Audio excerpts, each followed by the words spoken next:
Señor presidente, gracias al director general del OIA, señor Grossi, por la exposición. Señor presidente, hemos advertido a los colegas occidentales que si no razonaban con el régimen Kiev, las consecuencias se iban a dejar sentir mucho más allá de las fronteras de Ucrania, y es lo que está pasando ahora mismo, lamentablemente. Los ataques criminales de Kiev a la infraestructura nuclear hace que el mundo esté al borde de la catástrofe nuclear, algo comparable con lo que sucedió en Chernóbil. En los últimos días, el ejército ucraniano ha utilizado artillería y sistemas de cohetes para bombardear la central de Zaporizhia, que es la más grande de Europa, lo que es una amenaza a la seguridad nuclear de la central. El 5 de agosto, una serie de unidades que daban electricidad a la planta resultaron dañados. Se destruyeron algunas de las tuberías y hubo un incidente en el eje. También se destruyó una línea de alto voltaje. El ejército está atacando con artillería en el cambio de turno. El objetivo del régimen de Kiev es intimidar al personal de la central de Zaporizhia, a sus propios ciudadanos, para impedirles que vayan a trabajar socavando el propio funcionamiento de la central. El 6 de agosto, el ejército ucraniano atacó la central utilizando munición de racimo, lo que dañó un almacén en seco del combustible gastado y creó también daños en un puesto de vigilancia.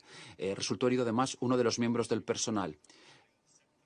El 7 de agosto hubo más bombardeos y hubo un aumento de electricidad en las líneas que alimentaban a la central, y esto llevó a tener que desconectar la línea. En la unidad 4, que funcionaba al 10% de capacidad, el suministro de electricidad del sistema de gestión resultó destruido y se desencadenó el sistema de emergencia, y por eso se tuvieron que suspender las actividades de uno de los bloques principales, mientras que la capacidad de los otros se redujo en un 50%. Los ataques cerca de Anegada hizo que durante 40 veces se tuvieran que interrumpir el suministro de electricidad. Una serie de ataques en la central se llevaron a cabo durante la noche, cuando los ciudadanos de las zonas aledañas dormían.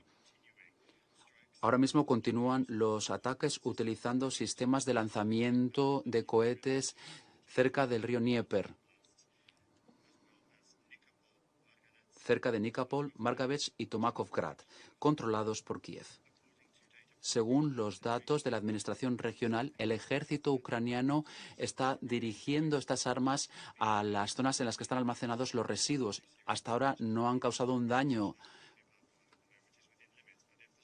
pero si continúan los ataques es una cuestión de tiempo. Hemos enviado a la Secretaría del OIA información esbozando cómo están las cosas sobre estos incidentes. Señor presidente, lo que ha pasado en los últimos días es la culminación de acciones criminales del régimen de Kiev. Durante meses no ha habido reacción internacional ante lo que está pasando. En el periodo de abril a julio ha habido una serie de provocaciones utilizando drones contra la central nuclear, drones fabricados en algunos casos en Polonia. Algunos fueron derribados, después otros se detonaron cerca de infraestructura crítica. Gracias a un accidente feliz, esto no dio pie a la destrucción del funcionamiento normal. En febrero se detuvo a expertos rusos por parte de Ucrania. Se les intimidó y se ejerció presión según los métodos típicos de grupos terroristas. El 9 de marzo se detonó una tubería, lo que dañó el sistema de refrigeración de Chernóbil. Únicamente gracias a la ayuda de las fuerzas rusas se evitó un accidente, ya que se activaron los generadores de diésel, permitiendo que la electricidad pudiera entrar con una línea alternativa por el territorio de Belarus. El grupo de sabotaje también acabó con el único puente que conectaba la central con el pueblo en el que vive el personal. El ejército ucraniano enjuició y amenazó a los que habían ayudado. Mientras que ellos se quejaban de mentira ante el OIA diciendo que se estaba utilizando los cambios de turno para llevar a cabo los ataques. En la 10ª conferencia de examen del TNP, que se está celebrando ahora mismo en Nueva York, los representantes de Kiev están haciendo acusaciones cínicas y absurdas, diciendo que Rusia está atacando la central nuclear. Y de ello se hace eco los medios de comunicación occidentales.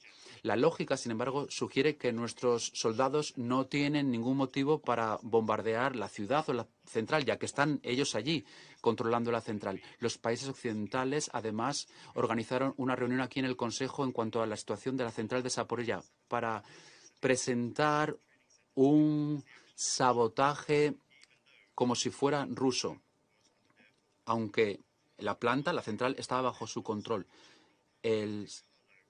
La secretaria general adjunta, la señora Di Carlo, dijo que los ataques a las centrales nucleares eran una violación del derecho humanitario internacional. Y el Reino Unido dijo que el derecho internacional apuntaba a la necesidad de proteger especialmente las centrales nucleares. Y Estados Unidos dijo que el mundo había evitado una catástrofe nuclear por gracia de Dios. Y dijo que los conflictos no deberían incluir la infraestructura nuclear. Francia dijo en esa reunión que había que garantizar la seguridad de las centrales nucleares. ¿Están dispuestos ahora a repetir todo lo que dijeron en relación con las acciones de Ucrania y van a pedirle a Kiev que detenga los ataques de artillería? Cada vez que el ejército ucraniano ataca la central, se evita el desastre únicamente gracias al trabajo abnegado de los trabajadores y del personal ruso que les ha dado un apoyo de emergencia.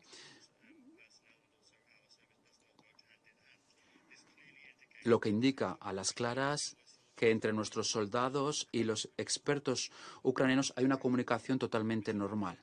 Presidente, desde el principio hemos apoyado los esfuerzos del OIA para garantizar la seguridad física de las centrales nucleares de Ucrania. Pensábamos que el director general Grossi, con sus 7 principios, serían el eje de un documento trilateral. Sin embargo, el régimen de Kiev se negó a firmarlo. Mostramos flexibilidad y llegamos a un acuerdo de forma paralela.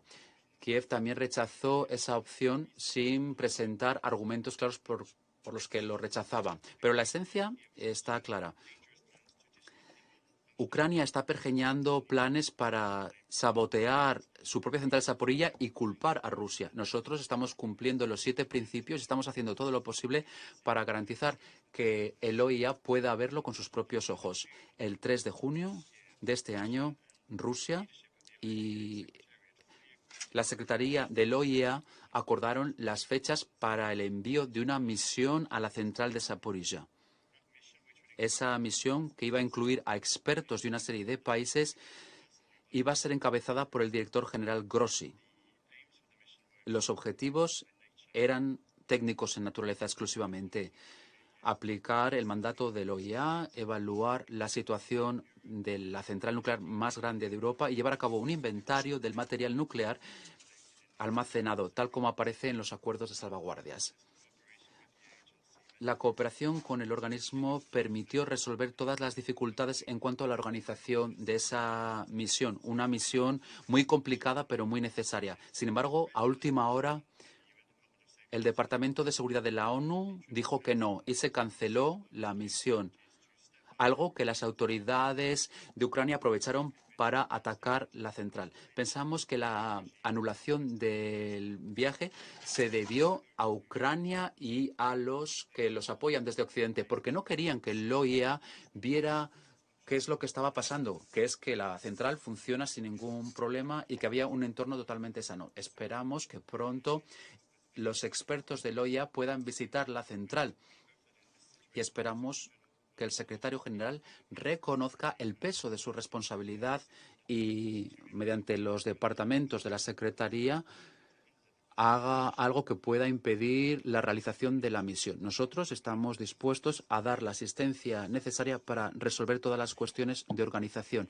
Pensamos que los representantes de la OEA tienen que ir a la central de Zaporizhia lo antes posible, incluso antes de finales de agosto. Sin embargo, no depende esto de nosotros, no hay garantías. Nosotros no podemos juzgar qué es lo que está pergeñando el liderazgo de Ucrania, que durante días ha estado atentando con artillería contra las centrales, aun cuando el secretario general describió que esto sería kamikaze, suicida. Creemos que debe celebrarse la misión de la OEA, pero no cuando está bajo ataques de artillería a la zona y la central. Kiev debe poner fin a esto y también no puede poner en peligro el personal internacional. Instamos a los estados que respaldan al régimen de Kiev a que les exhorten a frenar estos atentados contra la central de Zaporizhia y a que garanticen la seguridad para la misión de la OEA. Instamos al liderazgo de la OEA, así como también de las Naciones Unidas, a hacer muestras de su responsabilidad mundial y a que se indique claramente cuál es la fuente de la amenaza nuclear en la central de Zaporizhia, dejando de lado cualquier declaración diplomática. Esta es la única forma de evitar una catástrofe nuclear en Europa. Este riesgo es más importante que nunca y, de hecho, podría ocurrir en cualquier momento. La amenaza de radiación y de contaminación se cernería por solo Kiev, Odessa, por Nikolaev, Kirovograd, Vinnytsia Oblast, así como también las repúblicas populares de Donetsk y Lugansk, las regiones fronterizas de Rusia, Belarus, así como también Moldavia, Bulgaria y Rumanía. Y esto incluso teniendo en cuenta los pronósticos más favorables. Es inimaginable lo que podría ocurrir en esta central en cuanto a una catástrofe y toda la responsabilidad recaería en los hombros de Kiev.